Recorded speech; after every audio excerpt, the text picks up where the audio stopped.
10 expensive CSGO skins that are garbage. Lol. Jesus's taste can be weird sometimes, so I'm very interesting for this video. Hi, I'm Jesus, and in this video, I'm going to be looking.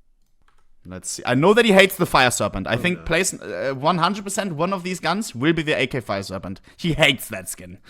Hi, I'm Jesus, and in this video, I'm going to be looking at 10 expensive CSGO skins that I think are actually garbage. When it comes to skins, being expensive is not the same as being good. People will pay insane prices for all kinds of crap, and in this video, we're going to be looking at some of the most famous examples. It's also probably going to shit on at least one skin you really like. You've been warned. Let's get into things. That's now, fine. Today, number 1, the Sword of Check it out if you want to buy trade skins. Copper. Okay, so you might be asking, expensive? What are you talking about? But actually, this ugly piece of crap is over $100 on the Steam market. Naturally, it's not because of its looks, because it doesn't have any looks. It's a vanilla sword off with some glossy paint slapped on it, but because it's used to trade up for the Desert Eagle Blaze. And you might say that's a redeeming quality, but that trade up can only be done at a loss these days. So yeah, this skin is pretty bad. But it gets worse. Number 2, the Negev Energized. Okay! So are they all just trade up skins or what? I wish it was. Let's see. I mean, there will be some other ones as well, probably.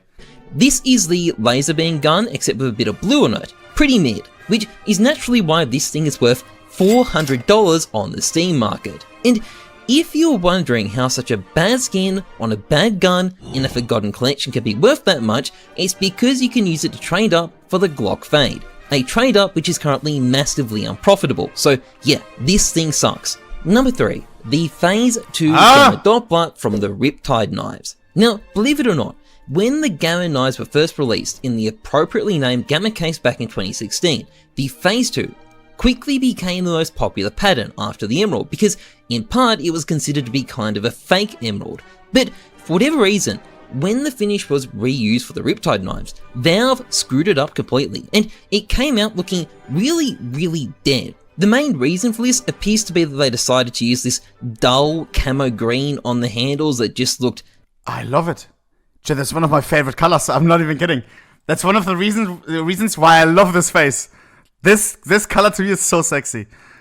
Bad compared to every other phase the skin came in, and they quickly lost their spot as a top tier phase as a result. But somehow, they're still more expensive than phase 1s and phase 3s, which is something I would never understand. That's so I love it! Damn, because they just look so much worse. Number 4, the Fake Gloves and Marble Fake Gloves. Now, the reason these gloves are on the list is that they wear like garbage. This is a field tested set, but they look like they're battle scarred, really battle scarred. They look like trash. I don't know why this particular set of gloves wears so badly, but it just kind of ruins them. They're fine in good condition, but getting them in good condition is just so hard to do. And the rest of the time, they just look like dog shit because half the paint's missing. Number 5, the best Karambit Fire and Ice in the game. So this is the 412 Karambit Marble Fade, also...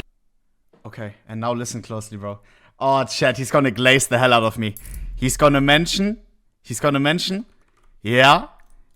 Because I was like, a long time ago, I was thinking between buying the number 1 pattern, Karambit Fire and Ice, aka Pattern X 412, which is has the most amount of red, but the corner is very disgusting on the 412. Float doesn't mean good corner. Pattern plus float. If the pattern has a good scratch pattern, that equals good corner. And the number 1 pattern on the Karambit has a terrible scratch pattern. The corner is always almost one off. This right here is the second max. I'll just let him do the talking, bro. Known as the best Fire and Ice pattern in the game. And I think it sucks. Why? Well, because this particular pattern ID wears really badly. So no matter how good the condition on this thing is, it will always have some amount of scratches on its corner. Like there will always be a bit of paint missing here. And given these things can sell for over $10,000, the fact that there's always a bit of paint missing on the corner is pretty unfortunate. Number 6, the Medusa. So what's wrong with this skin? Well, basically, it's a very expensive blue orb worm god that's got much lower effort artwork. And if the blue really matters to you, well, there's other options that are just as good, if not better, and don't... Nah! Bro, I love the Orb Medusa. Oh, but I can see why people don't like it, bro. I can see it. Why? Because the expensive artwork that you're basically paying for, right? The Medusa, like everything, it's in the back. And what do you have in the middle? A bunch of deep ocean blue with some snakes. I can understand it if you break it down. But the Altheros is an amazing budget orb. I don't think that's a stupid take. But, yeah, it's fair. It's fair. What's wrong with this skin? I understand. Well, basically, it's a very expensive blue orb worm I god love it that's got personally. much lower effort artwork. And if the blue really matters to you, well, there's other options that are just as good, if not better, and don't cost an absolute fortune. Unlike the Dragon Lore and the Gungnir, the Medusa never really became a legendary skin. And honestly, when you look at it, that is not really a surprise. Number 7, the Orb Fade. So, you know Valve were having a particularly lazy one when they decided just to slap the fade texture on the entire orb. Either way, the result is about as subtle as ohnePixel unboxing an NIP paper, and I think it looks pretty fucking bad. And we continue.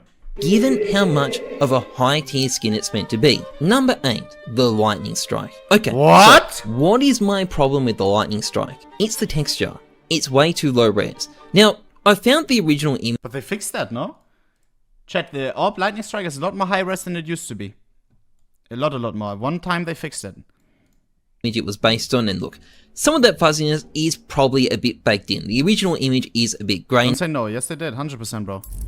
It is cleaner than it used to look. Oh, my trip in chat. I swear to God, they fixed it a little bit. Yes, yes, yes! Bro, it used to look so pixelated. Yes, they did. Okay, let's just say not fix it, but they did make it better. And overall, the Lightning Strike is a cool design. I genuinely like the idea behind it. But the end result is just too grainy. If it was just a little bit crispy, it'd be perfect. But the way it currently is, it's basically just the Orb 144p. Number 9, the X-Ray. Just look at it. This is meant to be on the level of a Dragon Lore. Next, number 10, the Fire Love how fast he's over with that. I can, yeah, for AK X-Ray, I can see it. Serpent. I hate this skin. Yeah. Like, it looks like a kid scribbled on a default AK, and the dragon itself looks like it's missing chromosomes. Now, I know part of this is just an aesthetic style, but the problem is I think the aesthetic style is fucking awful and I hate it. This is definitely my least favorite high-end skin in the game. I knew it, bro. I told you. He hates the AK Fire Serpent. I think it's only famous and expensive just because it was the OG covert skin. Like, I don't think it's actually good in any actual way, and that's why it's, you know, in last place on the list, because it is my absolute number 1 most hated. Anyway, like it. That's pretty much it for this video. Hopefully I've made you angry about at least one of these skins, but if you don't completely hate me after watching this video, please like, comment, and subscribe, massively appreciated. Otherwise, trust the numbers, not your guts. I'm Jesus, thanks for watching. Okay, dude, it was a good video. I'll leave it a like.